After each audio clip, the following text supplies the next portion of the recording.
In this session, I'm going to talk about the speaking and making comparisons. It's very common to be asked to make comparisons between different things, for example, different countries.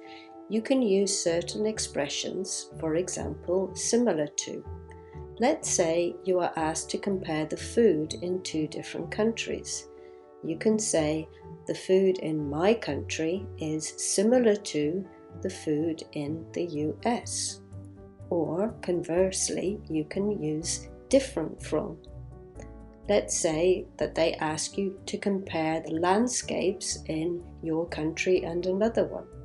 You can say the scenery in my country is very different from the scenery here. You can also use comparatives to make comparisons between different things. So, for example, you could be asked to talk about different means of transport.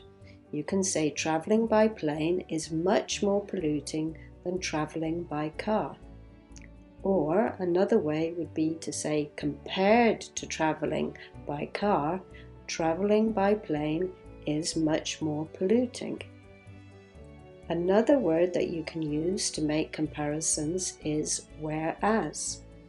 For example, you could be asked to compare different kinds of hobbies.